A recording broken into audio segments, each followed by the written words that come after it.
we're going to have a talk about silver. And it's a vital question a lot of people are asking about is when will the momentum in silver really start? And you got some of these guys on here are talking about when silver breaks through $18 or $18.25, and then they say it's going to gain momentum and it's going to head right on up to $21. That's nothing compared to what's coming.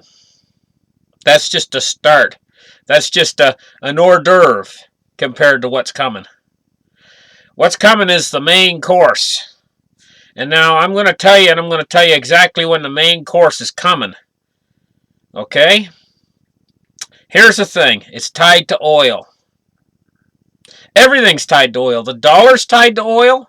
This is an oil-based economy. And I've been saying this over and over and over again. The Permian oil basin in West Texas is what is causing this moderate deflation that we have. And you're never going to have a silver and gold make its momentum and its big getaway and its big breakthrough and its charge to the moon. You're never going to get that as long as we have deflation hanging around. Deflation is the enemy of gold and silver moving upwards, because just like there's an inverse relationship to the U.S. dollar, there's also an inverse relationship between gold and the U.S. dollar as well. And so when you see the U.S. dollar gain strength, you typically see gold go down. And it's the opposite. When the U.S. dollar loses strength, you see gold go up. Okay, you know all about that. So I'm going to get back to the timing of when this big move in silver. I'm not talking about from $18 to $21. I'm talking about from $21 to $600 or $300. You know, I'm talking about this huge move where silver's going up $10 a day for 2 weeks in a row. And you're sitting back there stunned. When's this move going to happen? Because this is the move that you guys are really waiting for. And I know it. You want to know when it's going to happen. What it's tied to? It's tied to oil. I'll tell you again, it's tied to oil. When the Permian oil basin goes into permanent decline, and believe me, it will, because there's I think they call it the Red Queen. Anyway, they're constantly chasing their tail with these oil plays in the shale oil. And so they have to drill ahead. And then the old ones behind that they drilled previously start to go dry. And they're constantly drilling ahead, and they're always chasing it to try to keep the production up. It's going to play out. It's playing out right now. They don't have any staying power. Look it up for yourself. Read about it. If you don't believe what I'm telling you is true, the oil plays in shale don't have staying power. And so what's going to happen is the Permian Basin, they've discovered a huge bunch of oil in the Permian oil basin, but what they're not telling you, they spout off all this stuff about it's going to last 100 years or 200 years or whatever. None of it's true. What's really true is most all of that oil is hard, and it costs a lot of money to get it. It costs like $70 a barrel to get it.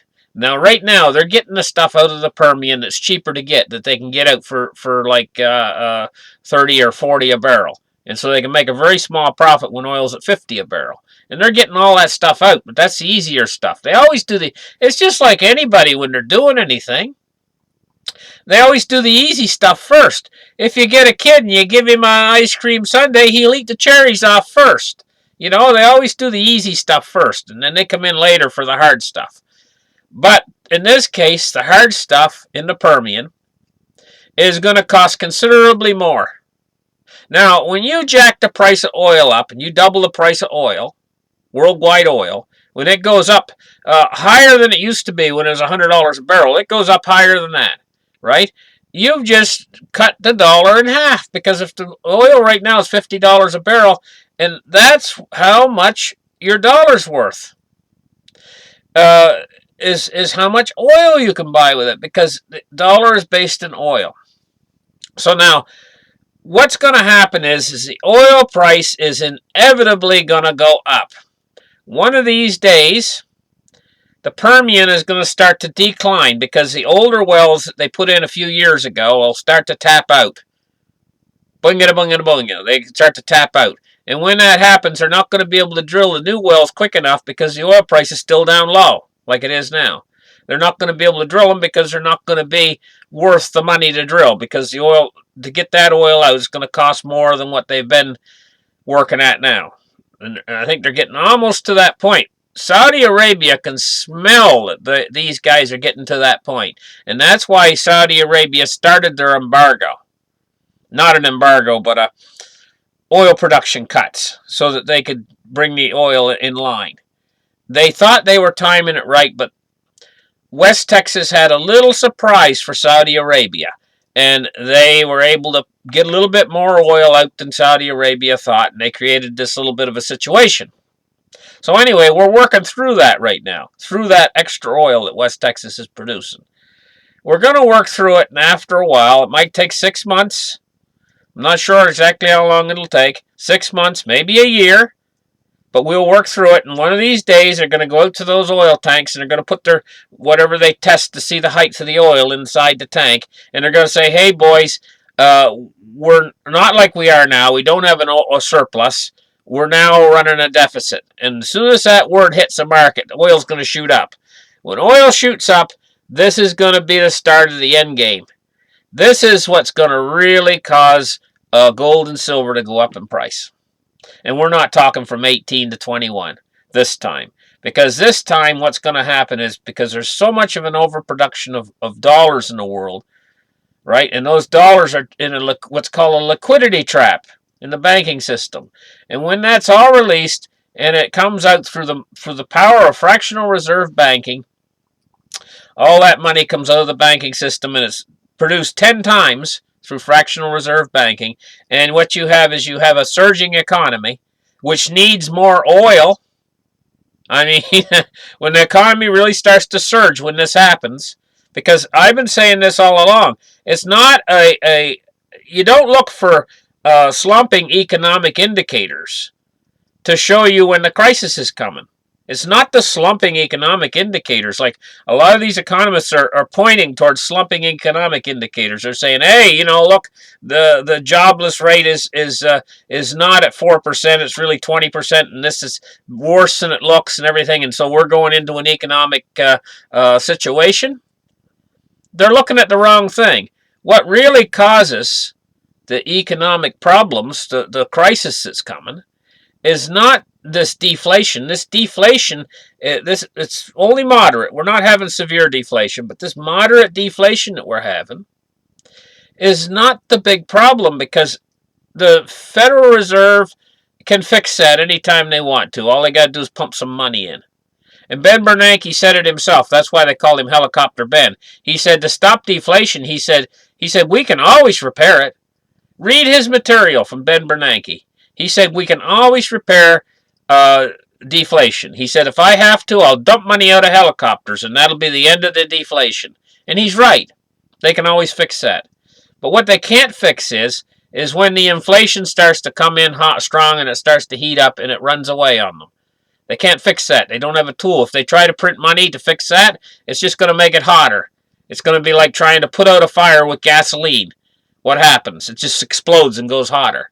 And so what's coming is this inflation when the price of oil goes up.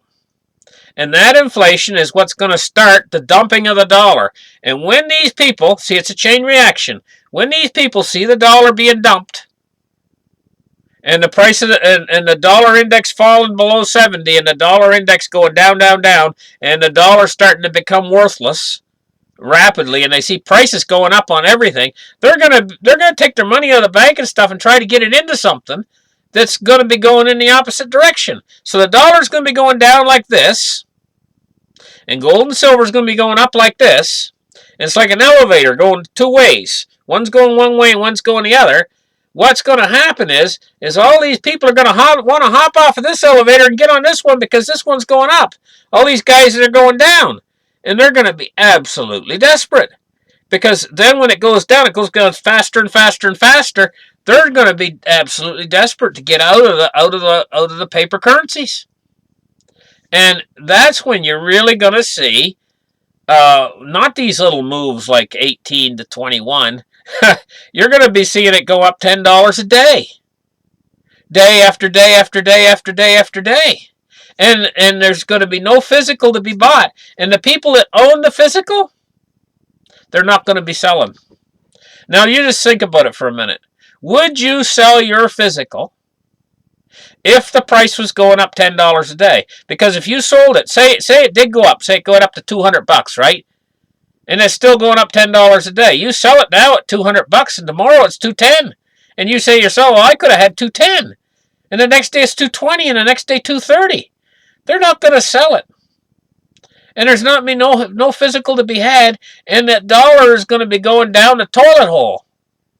Seriously, because what we're really heading toward, they've created this situation. They have already created the hyperinflation. They've got it all packed away, ready to go.